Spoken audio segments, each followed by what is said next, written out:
Muy buenas noches, tengan todos ustedes, muchas gracias. Les agradezco nuevamente, como cada día, desde hace tres semanas, transmitiendo completamente en vivo a través de la plataforma Zoom y también a través de la plataforma de Yo Soy Médico 17, su Facebook Live. Hoy en día, quiero agradecerles que cumplimos 15 sesiones ininterrumpidas cada día y continuaremos la siguiente semana a partir del lunes 20, toda la semana con temas de suma importancia. Tendremos el lunes invitada a una doctora epidemióloga, el martes una abogada, doctora en bioética, vamos a ver la guía de bioética de triage, el licenciado Gildaro, algunos temas interesantes, el tema del estrés, muchos temas sin duda importantes en este momento.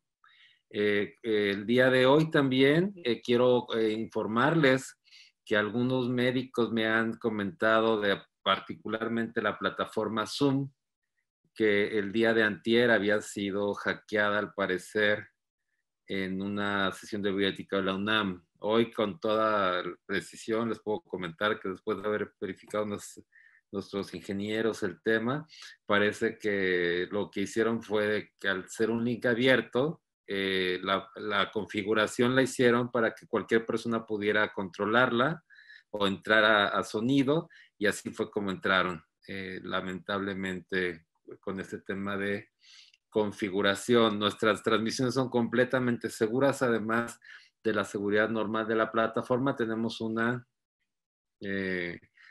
seguridad externa de nuestro equipo de informática y así, bueno, seguiremos transmitiendo con esta plataforma que hasta el día de hoy ha funcionado y ha funcionado adecuadamente. Empezaremos con bueno, también un agradecimiento. Aquí la gente que me siempre me recuerda. Un agradecimiento especial a Yo Soy Médico 17, a todos sus integrantes por su participación, por todo lo que hacen por la comunidad médica. Muchas gracias. El día de hoy veremos este tema a continuación, que son qué medidas debemos de tomar ante los eventos de discriminación contra profesionales de la salud. Les recuerdo, están mis redes sociales, están aquí señaladas. Se las recuerdo para que nos vean toda la información de los siguientes cursos en general están en el Facebook de Medical Legal Center, en el mío personal, en el de Twitter, Instagram, y por supuesto estarán también vigentes en el de Yo Soy Médico 17. Bueno, ese es nuestro tema y vamos a iniciar con una pregunta. ¿Qué está pasando en México? ¿Qué está pasando en México con estos actos que han sacado, como bien comentaba la doctora Patricia Maldonado, lo peor de la gente, de mucha gente en todos los ámbitos, y preocupado por lo que está pasando? Hoy en día, como ustedes saben, estamos viviendo los profesionales de la salud temas que jamás pensamos algún día enfrentar, como el tema de ser discriminados en la calle, en la vía pública, de poder acudir a un restaurante con las reservas porque pueda ser sujeto de un acto de discriminación. Lo más lamentable de todo es que el profesional de la salud ante este evento no sabe qué hacer, y no sabe qué hacer porque nunca en su vida se imaginó enfrentar una situación como esta. Tradicionalmente, el médico ha fungido con una labor y función de mucha importancia en la sociedad. Se ha visto a la profesión médica como una profesión de alto estatus, de mucho poder de decisión, de mucha influencia en las familias. No conozco una familia que no tenga a un médico que sea su confesor prácticamente, alguien con mucha influencia familiar en nuestro núcleo social. Y jamás ni imaginamos que tuviéramos que pasar un evento de discriminación, de llegar a ser este rubro, ahora con este momento llegar a este nivel completamente inadecuado. Luego entonces, lo que vamos a tratar en esta plática es que sepamos qué hacer, porque no sabemos qué hacer. Me enfrento a una situación de esta naturaleza, no sé si enfrentar a la persona que me genera discriminación, me voy, la actitud normal que asume un profesional de la salud es separarse, evitar este conflicto, pero cuando hay que ejercer una acción legal, pues no tenemos la información necesaria para poder ejercerla. Luego entonces, el objeto de esta plática es que terminando tengamos la información de qué hacer en caso de que suceda para poder actuar en consecuencia. Iniciaremos qué se establece por la definición de discriminación.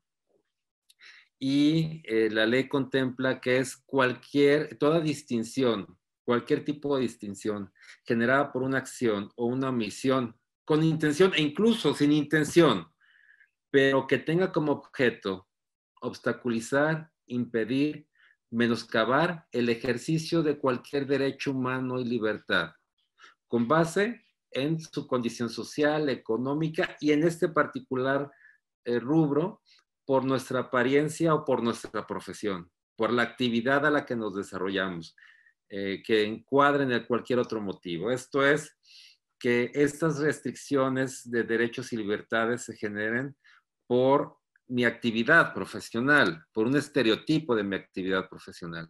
Y esto, por supuesto, que encuadra en la definición de discriminación. La definición, ¿cuál es nuestro marco jurídico? A raíz de la reforma constitucional del 2011, por primera ocasión en nuestra Constitución, se contempla la definición de discriminación y establece que queda prohibida todo tipo de discriminación. Prácticamente la definición que hace un momento le leí es la que se obtiene de esta definición de acciones que cumplen con los requisitos para la definición de discriminación prevista actualmente en la... Perdón, vamos a retomar el tema. Disculpen, tuvimos un problema de comunicación por internet, pero ya estamos otra vez. Les comentaba que era increíble que pudiéramos tener hoy en día los profesionales de la salud un problema como el actual, en donde de ser la parte más importante en el seno familiar, en donde era aquella persona que siempre hablaba, el portavoz de la familia en general, siempre con un gran estatus, hoy en día llegamos a un tema de discriminación. Eso yo considero completamente inadecuado y ahorita vamos a ver qué alternativas tenemos. Hoy en día los casos de discriminación ocurre que ningún médico ha sabido cómo actuar. Literalmente se han desconectado del tema, se han ido para no generar un conflicto, pero no han tenido las herramientas necesarias para poder actuar legalmente. El objetivo de esta plática es de que veamos cuáles son los protocolos que debemos de seguir y qué acciones, qué trascendencia tiene el actuar legalmente ante un acto de discriminación. ¿A quién corresponde? Yo les comentaba que establece la ley que corresponde al Estado garantizar que todos los habitantes del país tengamos las mismas condiciones de libertad y de igualdad, que sean reales y efectivas. Y es su objeto eliminar aquellos obstáculos que impidan el verdadero desarrollo integral de las personas en todos sus ámbitos. Sin embargo, yo no estoy de acuerdo con esta definición. Y no estoy de acuerdo porque ¿a quién le corresponde que exista igualdad? Nos corresponde a todos, a todas las personas que vivimos en este país, mexicanos y no mexicanos. Todo el mundo tenemos que hacer desde donde estamos, garantizar la igualdad de todos, evitar los actos de discriminación y, por supuesto, no permitir, en cuanto tengamos conocimiento de un acto de discriminación, máximo un profesional de la salud, que son los que actualmente convivimos, inmediatamente denunciarlo para que este tipo de cosas no ocurran y no dar tregua a cualquier costo que se presente nunca más un acto de discriminación. ¿Cuáles son los principales actos de discriminación que contempla la ley? Por supuesto, impedir el acceso a cualquier servicio público o institución privada que preste servicios públicos, como el caso de transportes, restaurantes, oficinas. Cualquier servicio público no podrían negarlo, como lo han venido haciendo en algunos lugares, en derivados de a profesionales de la atención médica. No obstante, también quise mencionar los primeros dos porque también nosotros tenemos que ser partes a no generar esta discriminación. Y establece que no, en lo que a nosotros atañe, que no podríamos negar o condicionar ningún servicio de atención médica ni impedir la participación en las decisiones sobre el tratamiento médico. Luego, ese tema es recíproco. Sí es importante que nosotros sepamos cómo actuar para evitar un acto de discriminación hacia un profesional de la salud, pero también nosotros tendríamos que estar obligados a no generarlos, particularmente en cuanto a la atención médica. El siguiente párrafo, por supuesto que es un caso de excepción en este momento, pero también no podríamos negar la asistencia religiosa a quien esté internado en una institución pública o privada de salud cuando el caso lo amerite. Hoy, por supuesto que es un caso de excepción porque esa cercanía viola el tema de en cuanto al riesgo, hay un mayor riesgo, ponderación de riesgo-beneficio de la asistencia religiosa está por encima de la garantía de seguridad para que no se contagie ninguna persona más. También se contempla algunos actos de discriminación y establece que son, por ejemplo, la falta de accesibilidad a transportes públicos en general. También se establece como un acto de discriminación dar un trato abusivo o degradante, incitar al rechazo, a la violencia, con motivos de apariencia física o incluso por ejercer alguna profesión. Esto es, no podríamos permitir que nadie incitara a que los profesionales de la salud llevemos una vida diferente, como lo veremos un poco más adelante y como ha ocurrido en aquellos condominios donde vive algún profesional de la salud y algún grupo de vecinos llegaran a incitar o incluso incitar al rechazo, a la discriminación o incluso hasta la violencia física. Eso, por supuesto, que sería algo penado. Igualmente, el difundir, aunque fuese cierto que algunos de nosotros pudiéramos contraer este virus, sería discriminatorio estarlo señalando como la persona, como el médico o el profesional de la salud que tiene este padecimiento. Pero cuando hablo que esta responsabilidad es de todos, también es nuestra responsabilidad evitar hacerlo en el caso de pacientes. Esto no podríamos estar señalando a un paciente o a un compañero para que las demás personas lo discriminen. Esto no exime la responsabilidad que tiene cada persona de evitar un contagio con otra persona, porque como lo vimos en alguna sesión previa, ellos podrían ser la persona que arriesga a otra y que está sabiendo que está en periodo de contagio, pueda contagiar a otra, aunque ni siquiera la contagie, con que la ponga simplemente en peligro, está penalmente sancionado. El origen de las discriminaciones, muchas, en la gran parte de las veces, tiene su origen en las familias. Y esto a través de la formación de estereotipos y prejuicios familiares. Un estereotipo es una idea o imagen comúnmente aceptada, sin ningún análisis objetivo, que atribuyen determinadas características a un grupo de personas, como el que dice, mira, todos los morenos son así, o los blancos son así, o todos los médicos te van a atender mal. Y empecemos por el estereotipo de la atención médica institucional. ¿Qué pasa cuando acudimos a una institución pública y que, por supuesto, genera discriminación con el médico? Es el estereotipo de que si vas al IMSS o vas al ISSSTE, te van a dar una cita 3 a 6 meses, cuando a veces ni siquiera es así. Pero ya es un estereotipo en donde el paciente que llega con un profesional de la salud de una institución con este estereotipo cargado, por supuesto que es mucho más sensible de que sea sujeto de un acto de discriminación. Un prejuicio, por supuesto, es juzgar a una persona con antelación a partir de cualquier característica o motivo superficial. Cuando dicen es que los médicos del IMSS te van a revisar solamente 10 minutos y como consecuencia va a ser una mala atención. Ya por supuesto que llegamos con un prejuicio sin verdaderamente conocer al médico que voy a tener frente y si ese médico me va a atender con calidad y calidez. Hay dos clasificaciones, varias clasificaciones. Esa es una clasificación de la discriminación. Son, en primer lugar, la discriminación de hecho. Son los casos que actualmente estamos viendo con los profesionales de la salud, en donde hemos sido testigos como en restaurantes, en la vía pública incluso, ha sido alguna profesional de la salud atacada físicamente con productos de limpieza como cloro para generar un acto discriminatorio y despectivo contra un profesional de la salud, como si esa persona fuera el portador del virus que nos aqueja a todos. Esas son situaciones completamente de hecho que actualmente ocurren.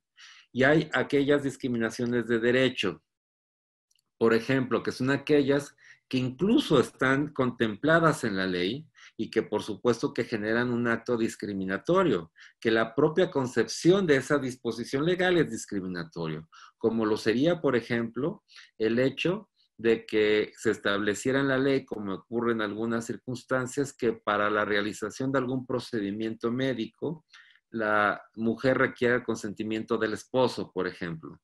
Luego entonces aquí, a pesar de que está en una ley, la ley, no obstante que esté y haya aprobado el proceso legislativo, no significa que esta ley sea constitucional o que esta ley haya pasado y cumpla con todos los requerimientos de constitucionalidad, sino esa ley es una discriminación de derecho, porque está en una norma y que a pesar de la misma norma contempla un acto discriminatorio.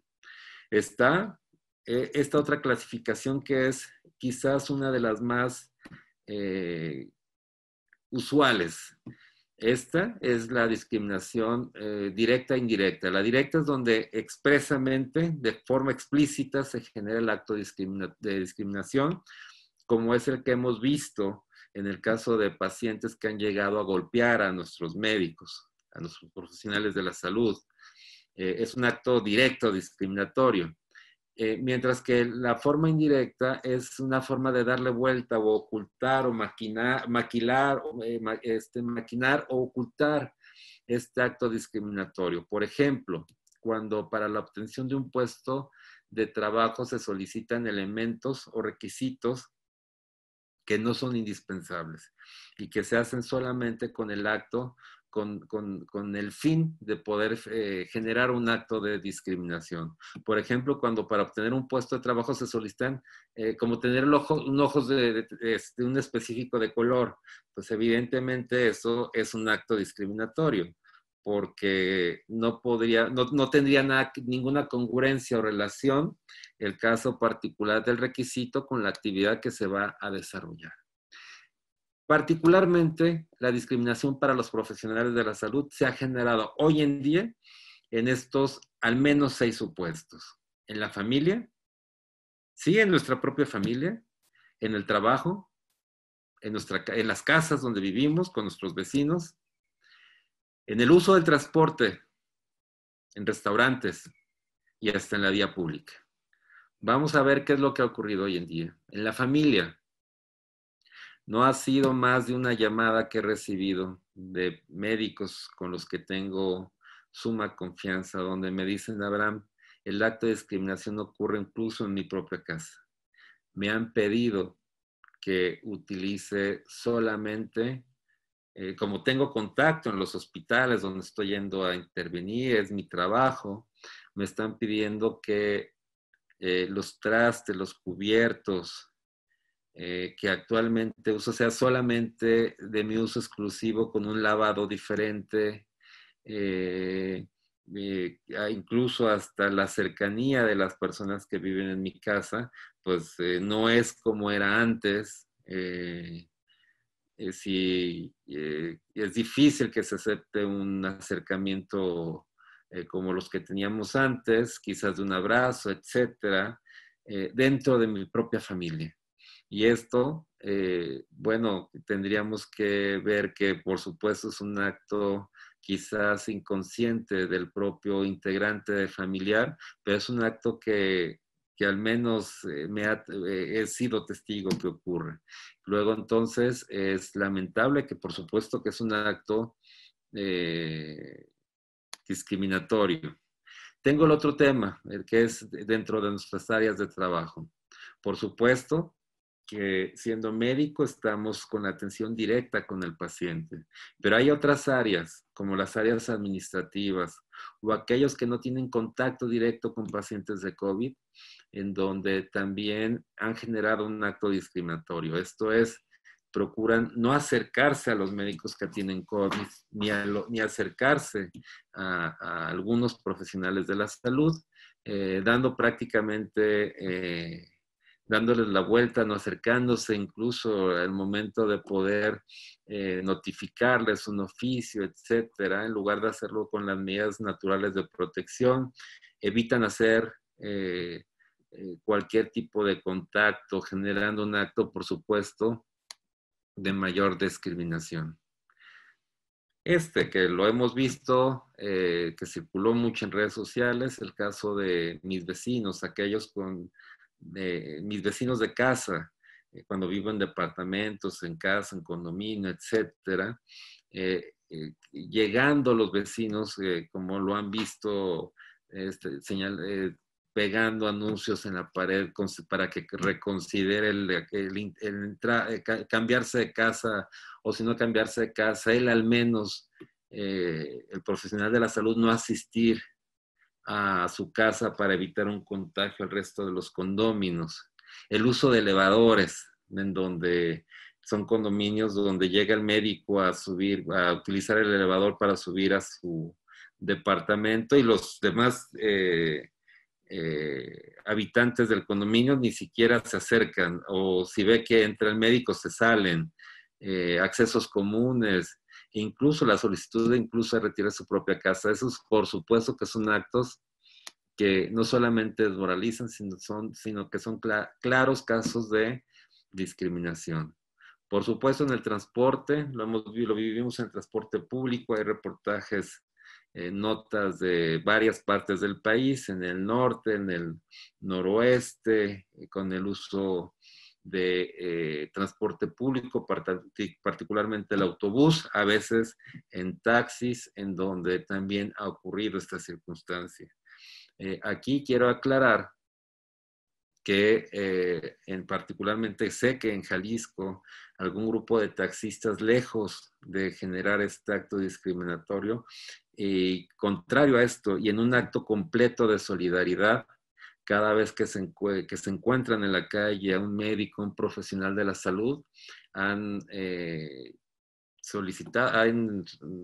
aceptado el traslado, incluso de manera gratuita o a un muy bajo costo, lo que por supuesto que eso es lo que deberíamos de encontrar. No un acto de discriminación, sino todo lo contrario, un acto de solidaridad absoluta de todo el país, de todas las fuerzas productivas del país, en favor de los profesionales de la salud, que hoy más que nunca se han convertido y se convertirán en las personas que tengan en sus manos la salud de nuestro país, de nuestro México, de nuestros habitantes, de todos nosotros. Luego entonces, como alguien decía, si la salud no es todo, pero sin salud no hay nada. Y eso solamente se lo vamos a ver más que nunca a los profesionales de la salud, que toda su vida se han preparado por vocación a esto, y que hoy, como nunca, es el momento, más que en toda su vida, de poder llevarlo a cabo. Por supuesto, en restaurantes. Llega alguna persona, un médico, un profesional de la salud a un restaurante, ya sea a recoger su comida, o llega incluso al restaurante, e inmediatamente alrededor, a pesar de que está las mesas al menos a 1,5 metros de distancia, como se ha sugerido con las recomendaciones de la Secretaría de Salud, pues la actitud que hemos encontrado, que nos han reportado, es de que inmediatamente se mueven a más mesas, o incluso han solicitado a los meseros que estos a su vez le pidan al profesional de la salud que se retire para no contagiar a los demás comensales, lo que por supuesto pues denigra, es un acto denigrante para los profesionales de la salud que no debe generarse. Como reitero, debería ser todo lo contrario, un acto completo de solidaridad.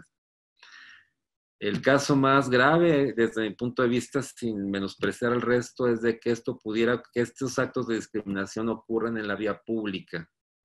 Llegar a agresiones, como fue el caso de una médico en la ciudad de Guadalajara, en donde al estar en un parque con su perro, alguna persona sin conciencia llegó y le aventó con un recipiente con cloro, diluido seguramente porque no le causó las quemaduras graves, pero que al fin y al cabo fue un acto que generó una lesión en la profesional de la salud, solamente por el hecho de ir vestida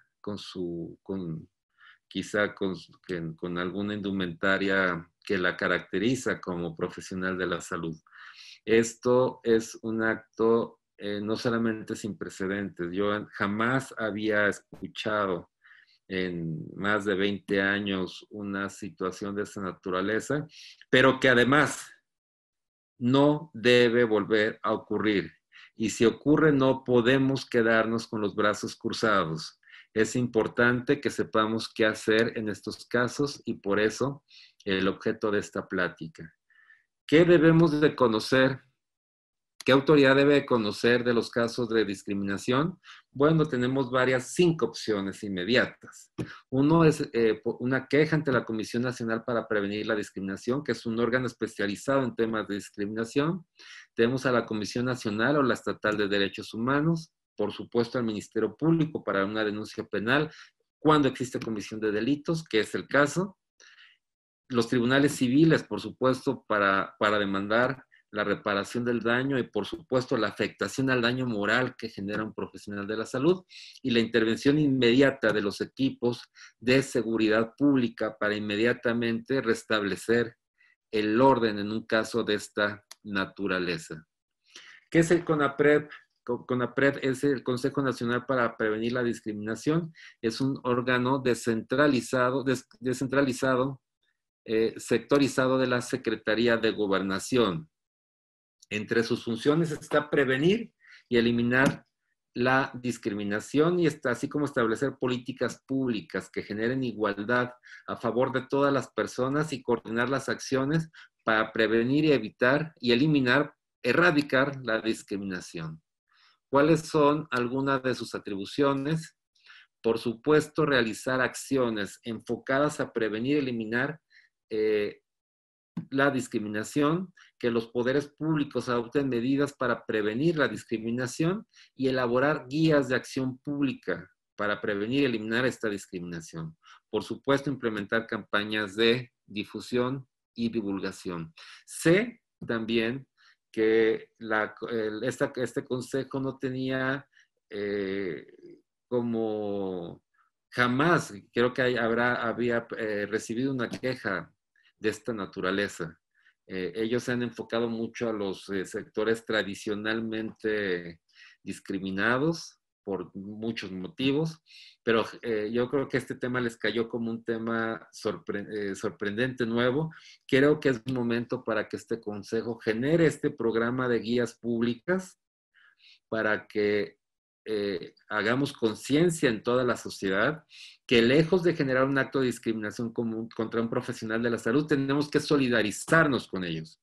Y estas acciones tendrá que hacerlas de manera inmediata. No basta con un solo manifiesto del Consejo. Eso no basta con decir, esta es la posición del Consejo, sino que hay que generar, así como se han establecido en otros grupos que han sido tradicionalmente discriminados, en este momento, que no sé cuánto dure este tema de esta emergencia, pero hay que hacerlo de manera inmediata, porque será algo que quizás dure poco, pero no por eso menos importante y no por eso con grandes consecuencias para un profesional de la salud. Además, establece que promoverá la prevención y erradicación del discurso de odio. Esto es, no hemos llegado, espero, a este caso de que alguna persona genere un tema de odio contra un profesional de la salud, pero sí, otra de sus atribuciones es generar la cultura de la denuncia, que en cuanto se presente un acto discriminatorio, inmediatamente sepamos y tengamos el acceso para presentar una denuncia por discriminación. Por supuesto, colaborar con los medios de comunicación para verificar que todos los contenidos sean orientados a prevenir actos discriminatorios y hacer pronunciamientos con temas relacionados con la discriminación. Y ese es el pronunciamiento que me refiero que elaboró este consejo, pero que no es suficiente. Habrá que establecer verdaderamente una política inmediata para atender estas circunstancias y que nunca más se vuelva a repetir.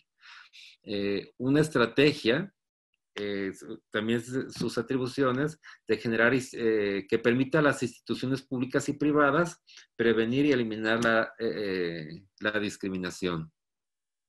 Capacitar y orientar a todas las personas para que puedan evitar el tema de discriminación. ¿Y qué es lo importante que tiene este consejo? Y que desde el punto de vista lo más valioso es que incluye el caso de discriminación de particulares a particulares. Hoy en día, la Comisión Nacional de Derechos Humanos ha establecido que en estos actos de discriminación está impedida para actuar porque siempre va contra autoridades, cuando una autoridad viola derechos humanos. Aunque no debería de ser así, hay excepciones donde sí le permite actuar también cuando un particular viola derechos humanos.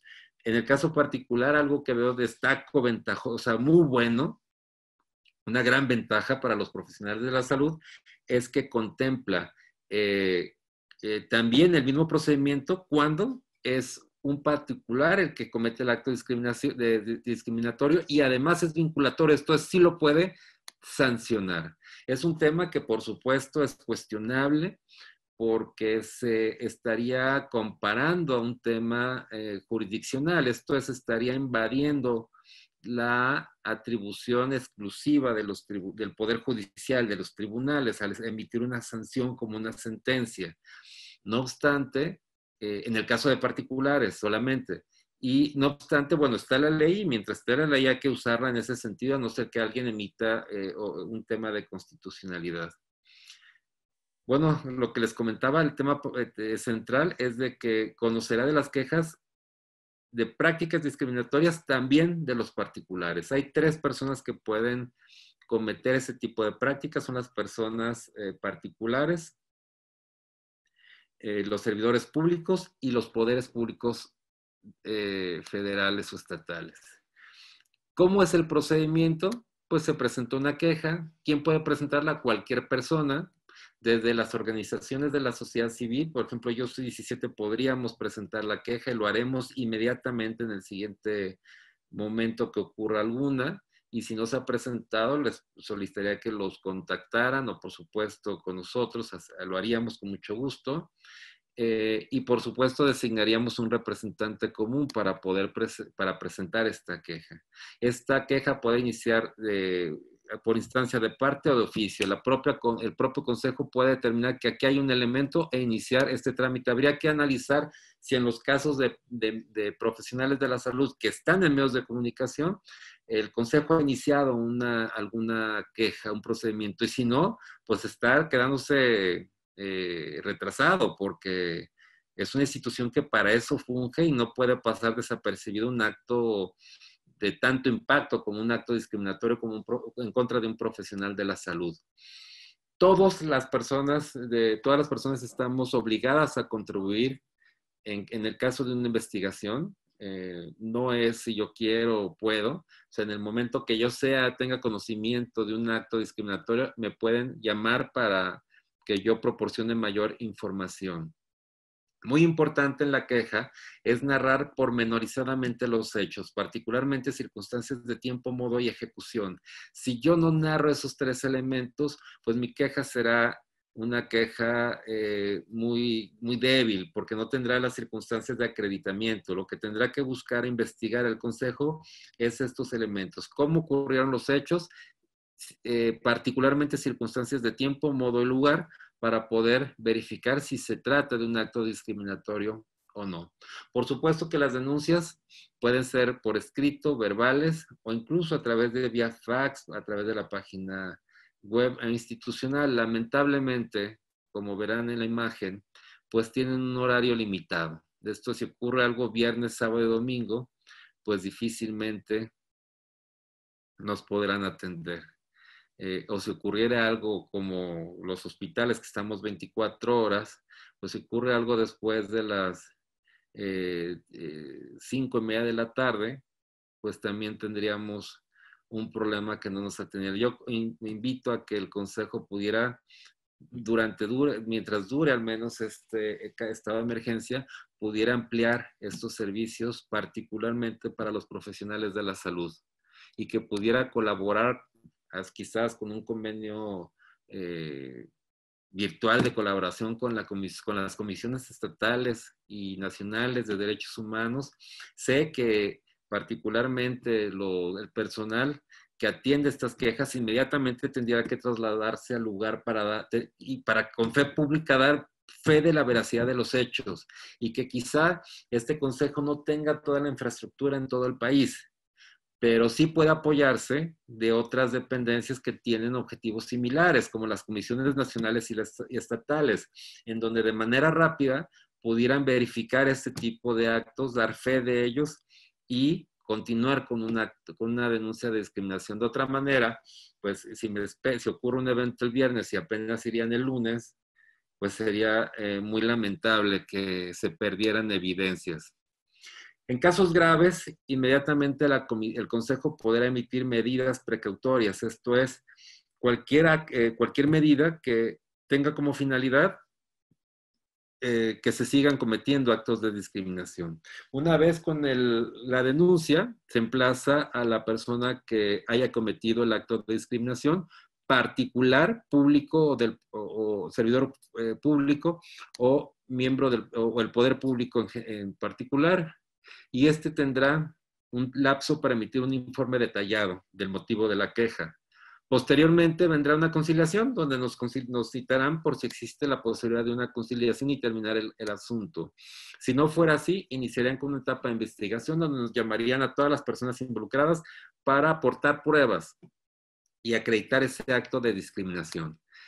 Una vez que se aportan las pruebas, se pasará inmediatamente a una resolución que se denomina resolución por disposición, que tiene esos elementos que son importantísimos. Uno, que tiene carácter vinculante, esto es como una sentencia judicial, obliga a las personas a cumplirlas.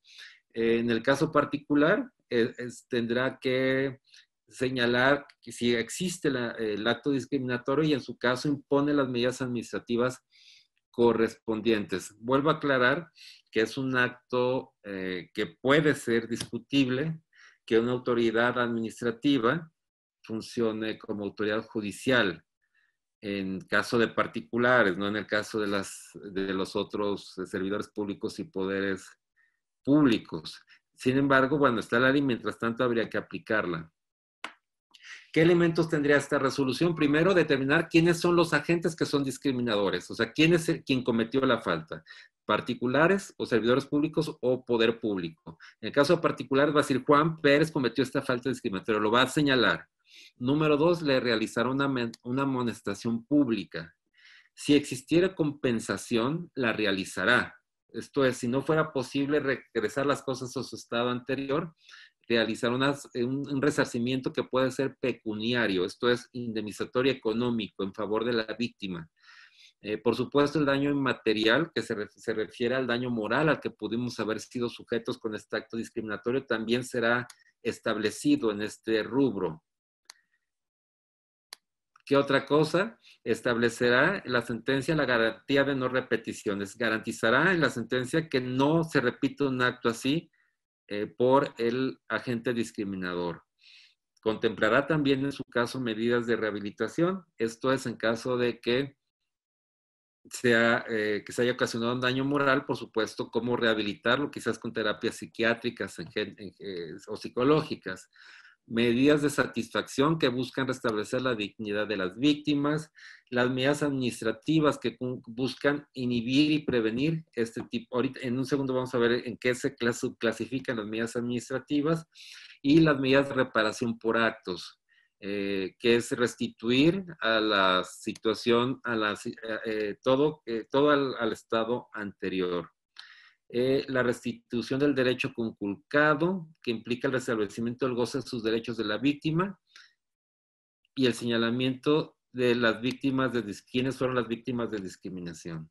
Las medidas administrativas consisten, por ejemplo, en establecer, o sea, qué es lo que puede además hacer si en un establecimiento se permitió un acto discriminatorio. Bueno, primero, motivar cursos y talleres para que esa gente que ha hecho un acto discriminatorio tome forzosamente esos cursos que le van a enseñar a cómo no discriminar nunca más. Es como una sanción. Mira, lo que nos interesa es que nunca más discrimines y te vamos a meter un curso te obligamos a que tomes estos cursos de capacitación o talleres de no discriminación. Incluso pueden llegar a fijar carteles. Si en un restaurante ocurriera una situación en contra de un profesional de la salud y se sancionara el restaurante, podría establecerse un cartel fijado donde se anuncie que en ese establecimiento se llevó una práctica discriminatoria en contra de un profesional de la salud. Por supuesto, la presencia de personal del Consejo para promover y verificar que se están tomando las medidas adecuadas para prevenir un acto de discriminación, la difusión de la versión pública de la resolución que sanciona al discriminador, o la difusión de una síntesis de la resolución de que se cometió y se acreditó un acto de discriminación.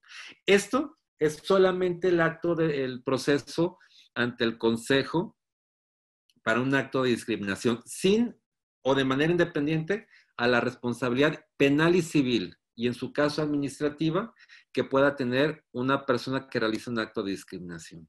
En el caso particular de aquella persona que en el autobús, que en el taxi o en la vía pública generó este acto, o en el hospital generó este acto, por supuesto que se puede penalmente presentar una denuncia ante la gente del Ministerio Público para que realice una investigación y, por supuesto, lleguemos a una sanción penal.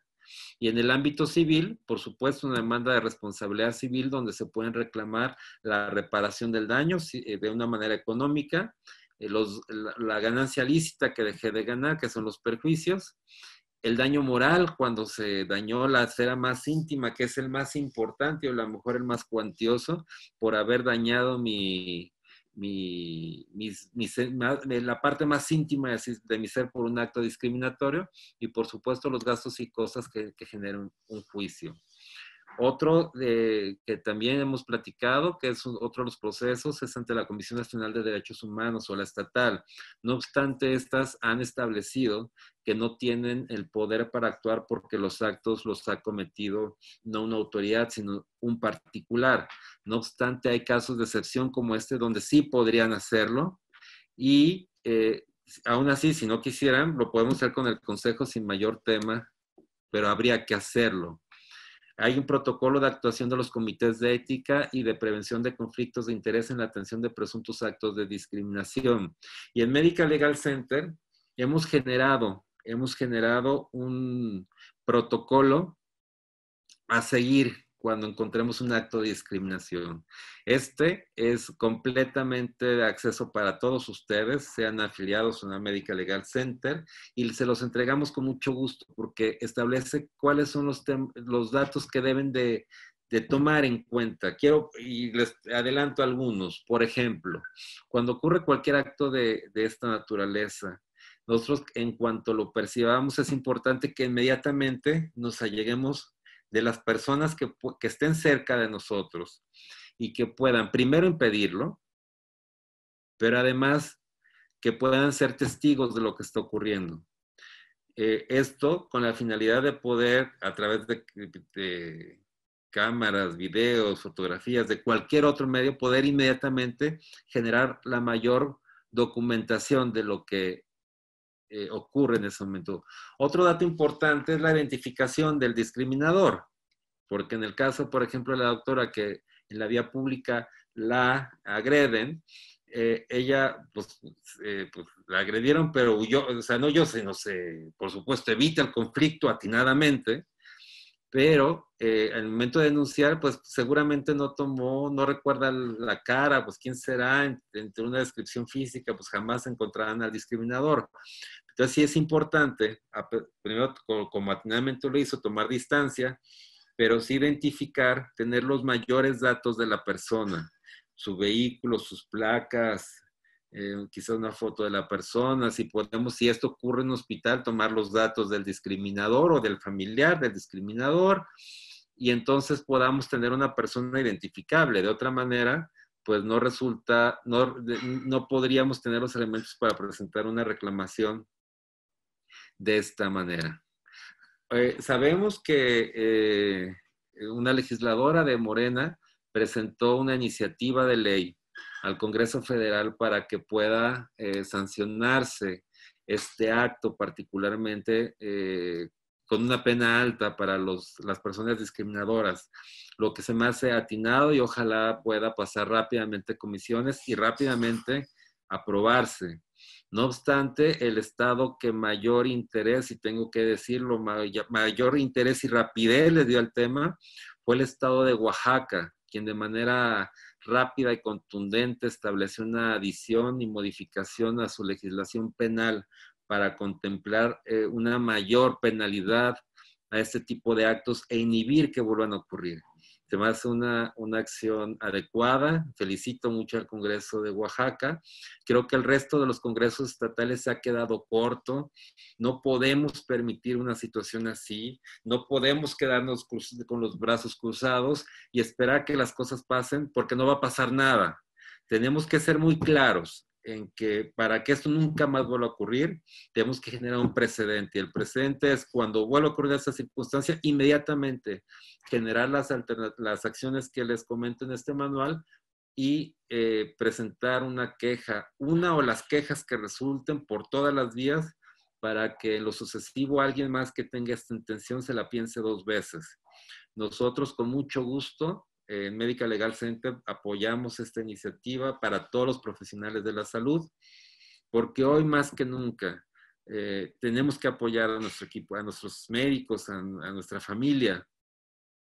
Están arriesgando sus vidas por sus familias, por el país. Y lo menos que tenemos que hacer es tener un acto de solidaridad con todos los profesionales de la salud. Y en Medical Legal Center, su servidor, con mucho gusto, estamos para eso y para servirles. Hay algunas tesis de la Suprema Corte de Justicia de la Nación que hablan cuál es el origen de la discriminación, pero ningún antecedente de un profesional de la salud.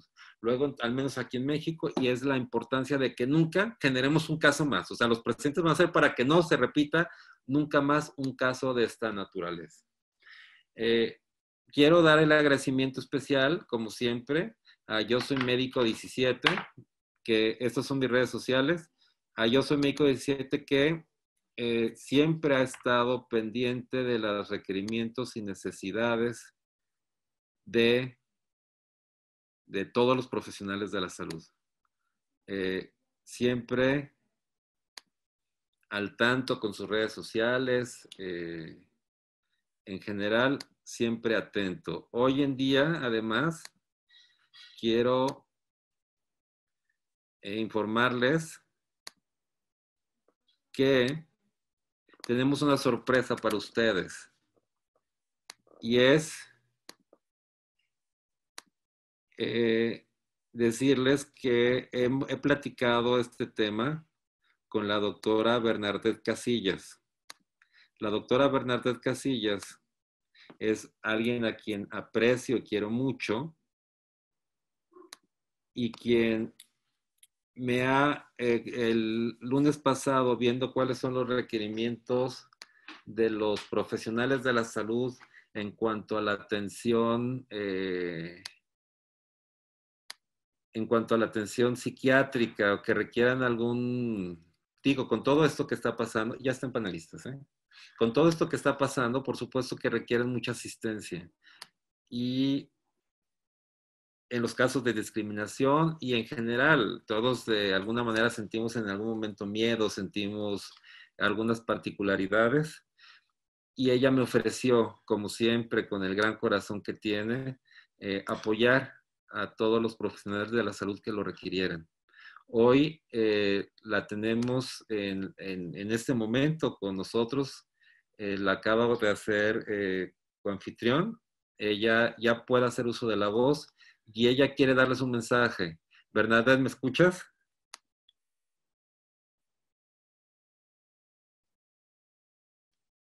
Sí, Bernadette.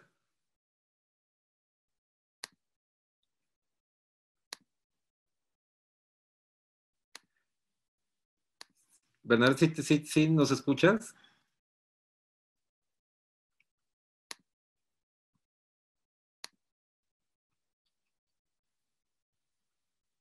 La doctora Bernadette Casillas, no sé si nos está escuchando. Ahí está, Bernadette Casillas. Bueno, Bernadette, le vamos a dar unos minutos en lo que yo contesto las preguntas de que se pueda conectar. Vamos a iniciar con algunas, tengo como siempre muchas preguntas. Los quiero invitar, quiero aprovechar para invitarlos la siguiente semana.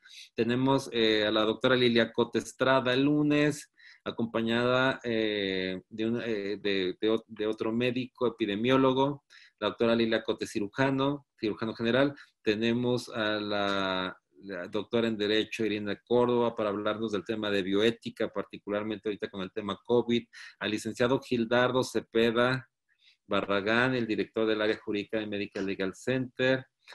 Tenemos a Susana Hernández con el tema, con algunos temas también de sumo interés. Como siempre, cada día, independientemente de que pudiera surgir un tema también de mucha trascendencia. Adán del Valle Gómez dice: hace mucho tiempo que se nos dice que no debemos de salir con uniforme médico, ya que nuestras batas y uniformes quirúrgicos son fomites potenciales. No estoy justificando las agresiones que se están haciendo, esas deben ser sancionadas en forma enérgica, pero sí debemos concientizarnos para evitar salir de quirófano con el uniforme quirúrgico y posteriormente volver a ingresar con el mismo. También evitar salir a la calle de uniforme médico, ya sea bata o filipina, uniforme quirúrgico. Doctor Adán, pues completamente de acuerdo. Sí, no es lo ideal que salgan con su uniforme de quirófano y que vuelvan a entrar. Eso todavía es una mala práctica, atinadamente. Pero quiero ponerme también en el lugar de miles y miles de enfermeras que día a día llegan con su uniforme, es su uniforme diario y que ellas quizás es más difícil que puedan vivir esta experiencia, pero muy buena observación la que hace, muy buen comentario. El doctor David Pérez Mesa: uno de mis derechos como médico es que el gobierno me suministre el equipo de protección personal y todo lo necesario para la atención de los pacientes con COVID-19. ¿Existe una ley que ampara a los profesionales de la salud en estos casos contra el gobierno? Bueno, sí. En el caso particular, y creo que valdría la pena aclararlo, a partir de 1997, si mal no recuerdo, se descentralizaron todos los servicios de salud. Luego, entonces, si usted trabaja para el INSS y para el ISSSTE, esas instituciones tienen la obligación de proporcionárselos. Y como lo hemos comentado en otras ocasiones, será de acuerdo al tipo de atención médica que usted suministre. En el caso de hospitales que dependen, como son la mayoría de los estados, será el gobierno de la entidad federativa quien se tenga esa obligación. A veces me encuentro médicos que trabajan para una institución estatal y hacen el reclamo al gobierno federal. Entonces, creo que es importante saber que gran parte de los servicios de salud son estatales, excepto el IMSS, que tiene sus derechohabientes, el ISSSTE, y los hospitales federales e institutos nacionales. Pero hospitales federales hay uno en Mérida, otro en Oaxaca, creo que no son muchos hospitales federales. Todos los demás hospitales son de las entidades federativas y es a quien hay que, en su caso, hacerle ese reclamo. Ya se conectó la doctora Bernadette. Vamos a conectarla en este momento, si me ayudan, para que nos ayude a hacer la invitación a todos ustedes.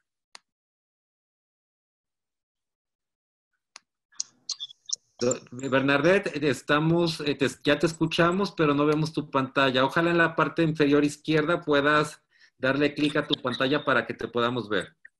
En la parte inferior izquierda. ¿Sí? Junto a tu micrófono, al micrófono aparece una cámara de video. Ojalá la puedas encender. Iniciar video. Ahí está.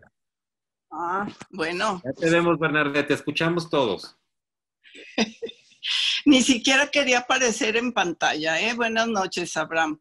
Muchas gracias por permitirme este espacio para comentar algo que está dando vueltas en mi corazón desde que empezó esta situación inédita. Yo creo que salvo algún veterano de la Segunda Guerra Mundial, ninguna otra persona viva había pasado por una situación igual. Estamos muy tristes, la mayoría de las personas, desconcertadas, enojadas. Todos los sentimientos se revuelven y todos pueden llevarnos a una situación muy desagradable. Como tú sabes, Abraham, soy médico anestesiólogo y en los últimos años hice una maestría en psicoterapia Gestalt. Entonces, para no quitarte mucho tiempo, porque sé que vas a tener muchísimas preguntas de tu tema muy, muy bien expuesto y muy interesante. Lo que yo les quiero ofrecer es que cualquier persona, sea tu asociado o no, cualquier persona profesional de la salud, médicos, enfermeras del laboratorio, cualquier persona que necesite un acompañamiento emocional, yo estoy a sus órdenes por 2 consultas completamente gratis para cada quien. No 2 para todo el mundo, no. 2 para cada quien. Muchas veces solamente necesitamos a alguien que nos escuche, necesitamos saber que del otro lado hay alguien al que le importa lo que yo estoy sintiendo. Y yo estoy con la mejor disposición de escuchar a las personas de manera tranquila o en casos de crisis emocionales que se están presentando desgraciadamente con la convivencia obligada de las familias. Tú nos hablabas de la discriminación dentro de las familias, pero también hay aumento de la violencia intrafamiliar por la misma situación. Entonces, eso les ofrezco yo con todo cariño. Y si tienes alguna de las sesiones libre, yo les puedo dar ejercicios de relajación. Ahorita, rápidamente, en 30 segundos, les voy a decir, si se sienten en algún momento muy estresados, hagan una cosa que se llama PRAC. Pare lo que está haciendo, pare sus pensamientos, porque los pensamientos son los papás de las emociones. Para el pensamiento, respira. 3 respiraciones hondas. Date cuenta de lo que tu cuerpo está percibiendo. ¿Qué ves? ¿Qué oyes? ¿Qué hueles? ¿A qué sabe tu boca? ¿Y qué tocas? En ese momento vas a estar presente en el presente y la angustia va a bajar. Y entonces continúa con lo que estás haciendo con una sonrisa, pero hay que prometer que vamos a dar una sonrisa. La sonrisa es gratis. Mira como esa que hiciste tú, muy bien, muy bien. Bernadette, algo muy importante son tus datos. ¿Cómo te van a poder localizar o contactar? Me mandan, por favor, un WhatsApp, porque si no, no contesto. Si no sé quién es, no contesto el teléfono. Mi WhatsApp es 333-106-5783 y agendamos la sesión. Yo voy a estar trabajando y a sus órdenes desde las 11 de la mañana hasta la 1 de la mañana siguiente. ¿Verdad? ¿Nos autorizas a que pongamos tu teléfono o el teléfono que nos estás proporcionando en nuestro Facebook, verdad? Claro que sí. Bernadette, nos están viendo médicos de todo el país. ¿Qué pasaría con alguien que no vive en la ciudad donde tú radicas? Pues vamos a hacerlo por teléfono con todos porque ni siquiera nos podemos abrazar ni juntar ni nada.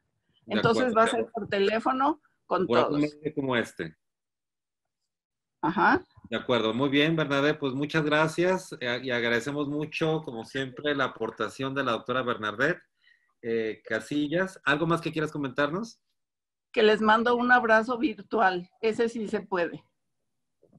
Muy bien, Bernadette, muchísimas Gracias. gracias. La doctora Bernadette Casillas, además, ha sido presidenta de la Federación Mexicana de Colegios de Anestesiología, la agrupación más importante de anestesiología, entre otras muchas de sus actividades.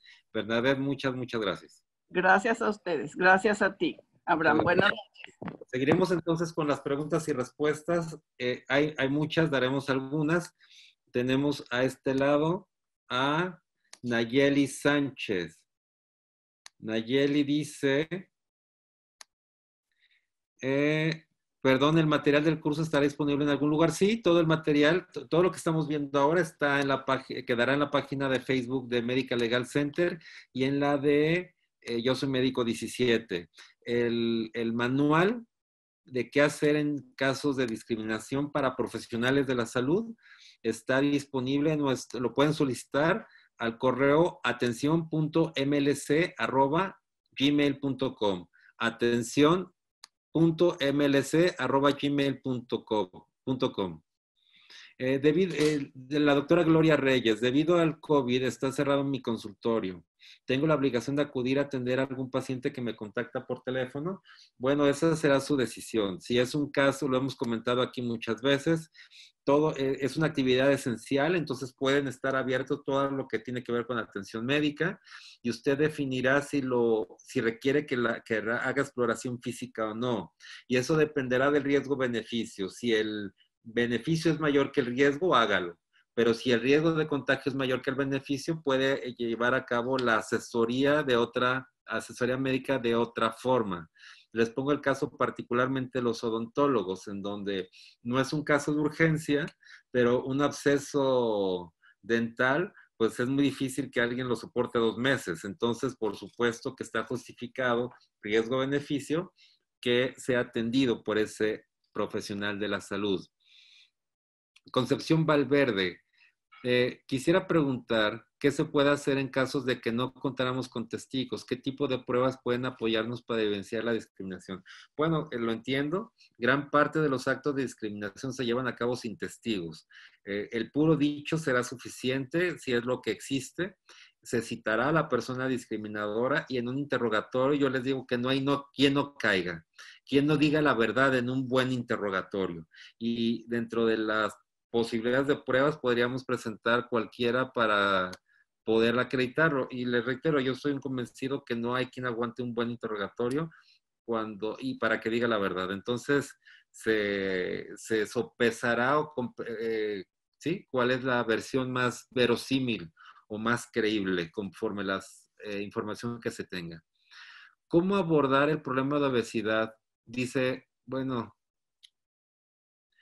es importante que me ayuden a poner su nombre, porque no sé quién pregunta. Aquí Motorola, Moto E5. ¿Cómo abordar el problema? Será la última vez que podamos leer ese tipo de preguntas. Por eso les pido que por favor pongan su nombre. Moto E5, ¿cómo abordar el problema de obesidad en los centros de trabajo como factor de riesgo para COVID-19 sin caer en discriminación? Bueno, en el caso particular, la propia ley contempla que no son actos de discriminación cuando van enfocados a restaurar un bien jurídico, como en este caso es la salud. Algo que es muy importante establecer aquí es cuáles son los casos de obesidad. Al día de antier, una compañía en México nos pedía la asesoría de qué casos son los que podían encontrarse en estas hipótesis. Por supuesto, bueno, una empresa que en general son bancos particularmente que nos piden asesoramiento. En el caso particular, nuestra respuesta jurídica, armada, por supuesto, es de que una cosa es sobrepeso y otra cosa es obesidad.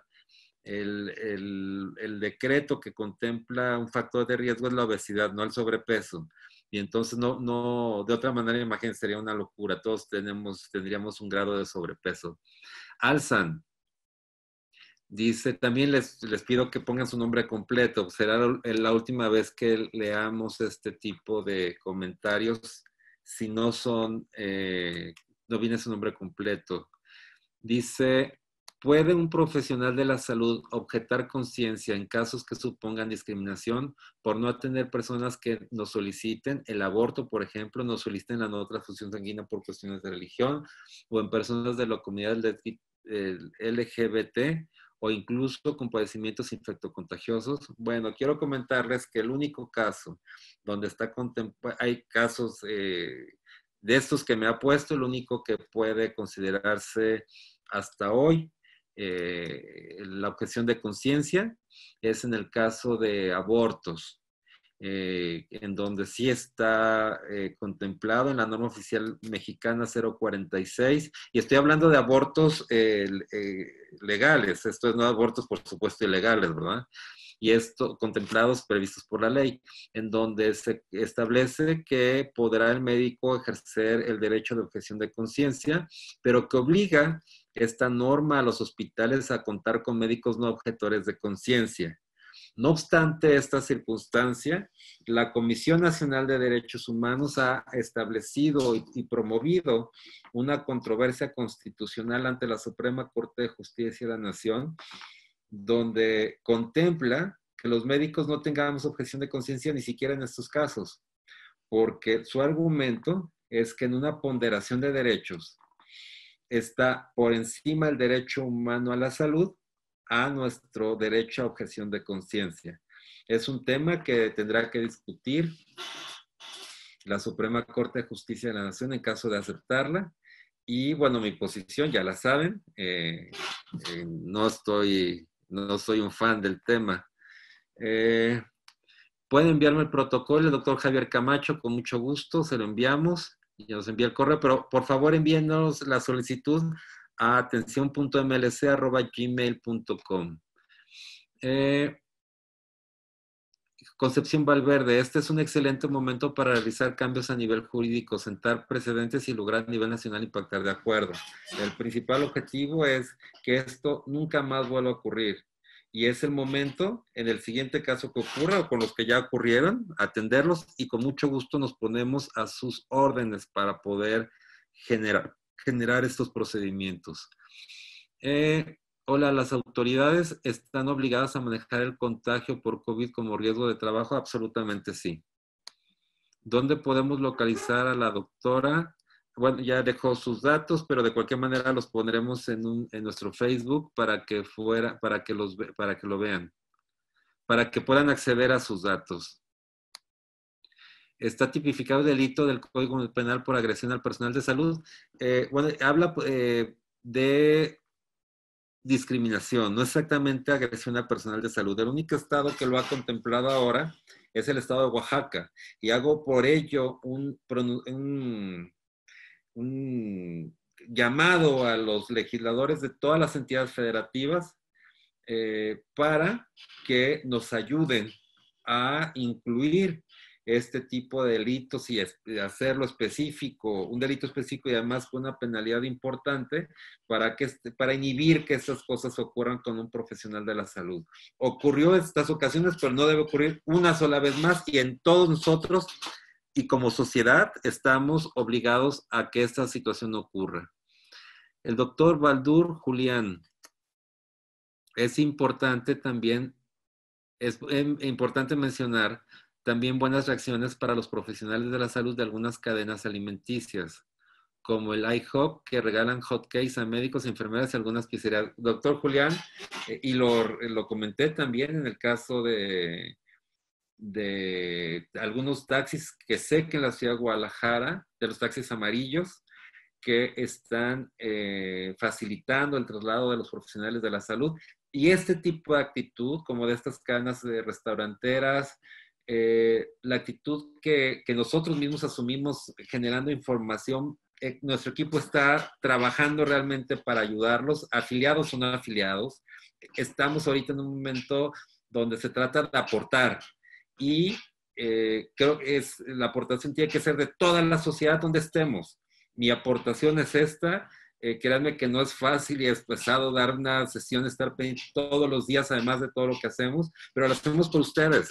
Y es lo menos que podemos hacer, como esas cadenas de IHOP. Yo los felicito. Esta solidaridad la debemos de tener en lo sucesivo a partir de hoy. Es más, de hace varios días, pero no es tarde hacerlo a partir de hoy. Que el médico se sienta fortalecido, apoyado por la comunidad en general. Gracias, Concepción Valverde. María Esther Martínez, pasé muy rápido las diapositivas, sí, y aún así me tardé mucho, muchas gracias.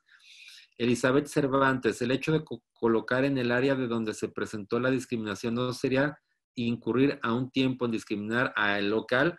Bueno, estoy de acuerdo con ustedes, sin embargo, es una sanción para que ese tipo de establecimientos se la piensen, porque hoy en día con el tema de la discriminación, pues perderían muchos clientes si establecieran esa sanción. Imagínense un restaurante, pues yo no quisiera ir a un restaurante donde sancionaron por haber discriminado a un médico o a una enfermera, a un laboratorista. No iría, eso se lo garantizo. Entonces, creo que es una medida, por supuesto, para presionar a estos establecimientos a que no incurran en ningún acto de discriminación, aunque como la entiendo que por sí mismo encierra un acto de discriminación.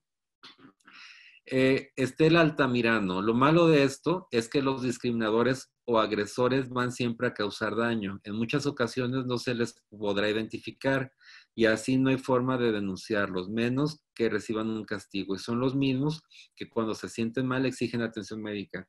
Bueno, podría ser, pero muy buena observación, doctora Estela. Por eso en nuestro manual de atención sugerimos que de generarse este acto discriminatorio, inmediatamente, y además de evitarlo, busquemos un apoyo de más personas y tratemos de identificar a la gente discriminador. De otra manera, como ha pasado el día de hoy, pues no sabemos de quién se trata y no obtendríamos un resultado favorable. El doctor Janowski, doctor Guillermo, todos los puntos comentados son muy útiles y las pandemias, entre otras cosas, revelan de qué estamos hechos. Doctor Janowski, usted lo dijo, es el momento de saber de qué está hecho cada persona y qué tiene lo más profundo de su ser. Está el médico, el profesionista, está en la sociedad que saca lo mejor o lo peor de ellos. Y qué es lo que tenemos adentro. Entonces, busquemos que todos demos y que sea el momento de dar. Muchas gracias, doctor Janowski. Tenemos a Hugo Garibaldi. ¿Puede el sector salud adelantarse legalmente a adoptar las medidas necesarias para evitar una pandemia que está sucediendo en otros países por el bien de la población con el objetivo de que no llegue a ser pandemia como tal? Gracias. Bueno, pues yo creo que es lo que desea todo país. Sin embargo, pues el problema que tenemos es que es un tema incontrolable. Es un tema que no tenemos control sobre ni cura, sobre diagnóstico inmediato. O sea, no es algo que no podemos diagnosticar inmediatamente. No tenemos una cura. El nivel de contagio es muy rápido, lo que todos sabemos. Creo que si estaría en las manos de cualquier persona evitar una pandemia, lo haríamos. Sin embargo, pues no siento que sea algo tan fácil. Se podría, bueno, esto ya lo vimos. Tenemos pues sí se fue la comunicación, muchas notas de esto, discúlpenos. Si se habla de, ¿quién nos habla aquí? Nos dice Fanny Fraginals. Si se habla de comunidades muy alejadas es muy difícil, mayormente si se requiere de atención ginecológica. El esposo debe estar 100% de acuerdo, aluden que es de mayor responsabilidad el que atienden a pacientes con COVID-19. Los médicos internistas o urgenciólogos y no los médicos generales, de ser así, se sienten agredidos. Bueno, en el caso particular, por supuesto que el Estado nos obliga a los profesionales de la salud a hacer una clasificación y, por supuesto, están en primer orden las urgencias. Posteriormente, el resto de la atención médica y es como procede porque es el bien jurídico más importante disponible, que es la vida y la salud de las personas. Saludos a la doctora Bernadette Casillas de parte de la doctora Almadelia. Qué honor que esté presente.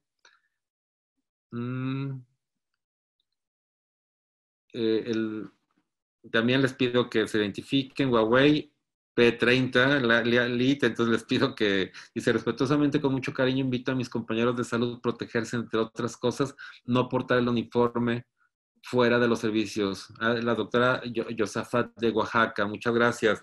Doctora, sí, sería lo ideal, pero muchas veces es imposible. Ponía el caso del personal de enfermería que normalmente sí se mueve con su uniforme. La doctora Silvia Pérez, felicidades, Abraham, se incluye a los pacientes con COVID como grupo vulnerable, se aplica de la misma manera el protocolo de actuación, definitivamente. O sea, el hecho de que sea un paciente enfermo no significa que sea alguien exento de realizar un acto discriminatorio.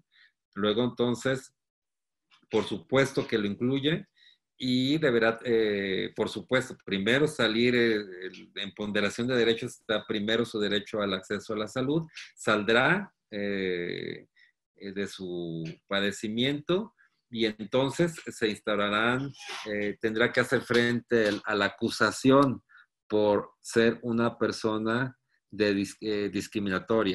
discriminadora. El doctor José Antonio Mora Huerta, gran amigo, le mando un fuerte abrazo y saludo a su familia. Estamos en una oportunidad de dar a quien lo necesita y que los que somos médicos tenemos ese compromiso moral. Bueno, el doctor Mora, ¿qué les digo?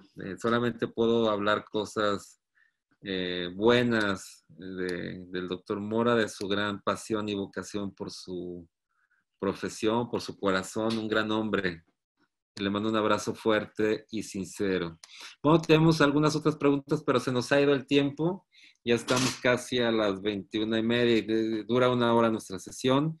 Normalmente quiero agradecer a todos y cada uno de nosotros, de ustedes, por acompañarnos el día de hoy. Como siempre, agradecer el apoyo de Yo Soy Médico 17 por su plataforma de Facebook. Muchas gracias. Les recuerdo, continuamos como todos los días a partir del lunes 20 con nuestra transmisión completamente en vivo. Estará publicada en nuestro Face de Medical Legal Center y de Yo Soy Médico 17 el programa interesantísimo como cada semana de la siguiente semana, a partir del lunes 20. Señores, señoras, gracias por todo, gracias por su confianza. Gracias, simplemente gracias. Buenas noches.